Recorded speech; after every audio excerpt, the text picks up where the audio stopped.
True to form, last Sunday the U.S. puppet president of Afghanistan, Ashraf Ghani, fled Kabul with 4 luxury vehicles and a helicopter stuffed so full of cash that a huge pile of it could not fit and had to be left on the tarmac.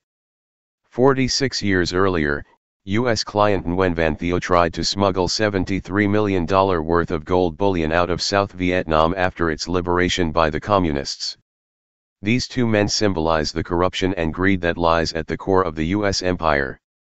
The Russian embassy in Kabul reported on Monday that Afghan President Ashraf Ghani fled Afghanistan with 4 vehicles and a helicopter full of cash as the Taliban took control of Kabul.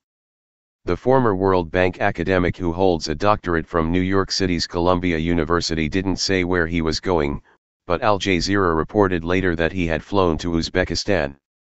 Nikita Ishchenko, a Russian embassy spokesman in Kabul, stated that as far as the collapse of the outgoing regime, it is most eloquently characterized by the way Ghani fled Afghanistan. 4 cars were full of money, they tried to stuff another part of the money into a helicopter, but not all of it fit. And some of the money was left lying on the tarmac, Ishchenko was quoted as saying. Russian President Vladimir Putin's special representative on Afghanistan Zamir Kabulov earlier expressed hope that Ghani and other fleeing officials would not take all the money from the state budget, which would be difficult to recoup. Saad Mohseni, who owns one of Afghanistan's popular television stations, said that Ghani would forever be known as the Benedict Arnold of Afghanistan. People will be spitting on his grave for another 100 years.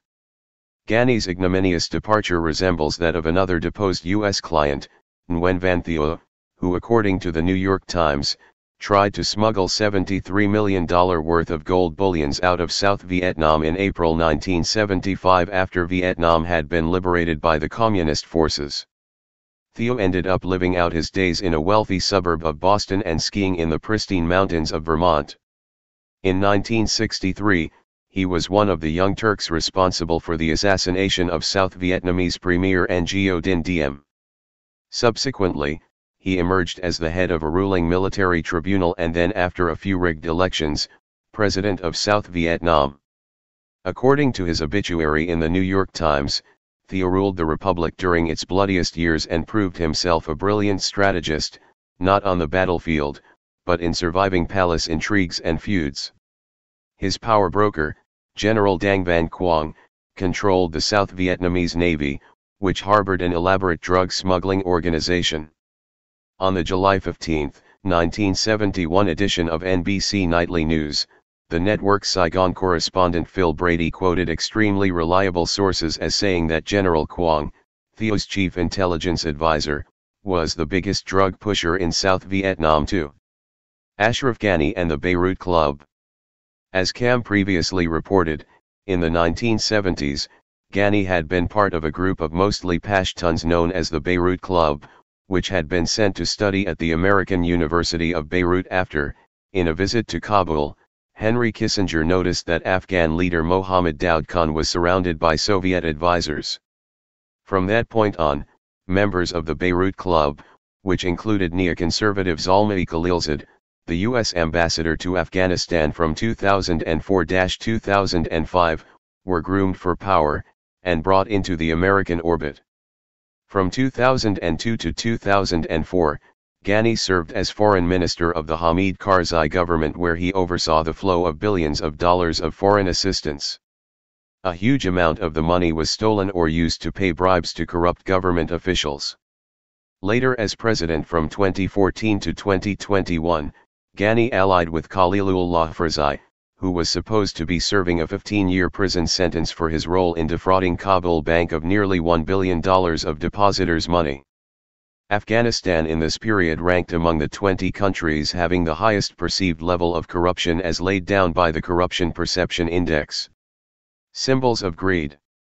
U.S. government leaders claim over and over again that they are intervening in foreign countries to spread good governance and democracy, though end up empowering leaders of the caliber of Ghani and Theo who steal and cheat their fellow countrymen and grow wealthy off their misery. The reason for this outcome is not that hard to discern if we consider the underlying interests driving U.S. foreign policy. Both Afghanistan and South Vietnam were viewed by the real drivers of U.S. foreign policy, the Kissingers, Rumsfelds, Kagans, and Brzezinskis, as chess pieces that the U.S. strove to control for its own purposes. In Vietnam, the goal was to project U.S. power in the Asia-Pacific and prevent the emergence of a strong socialist nation, and in Afghanistan, it was to project power in the Middle East and Central Asia and tap into the country's unexploited mineral wealth.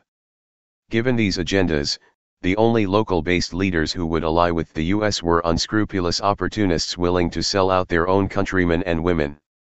The U.S. furthermore created opportunities for corruption through the massive interjection of foreign aid on an otherwise hollow economic base. Ashraf Ghani and Nguyen Van Thieu were thus both made in America. They serve as symbols of an empire underlain by violence and greed whose global legitimacy has suffered another major blow.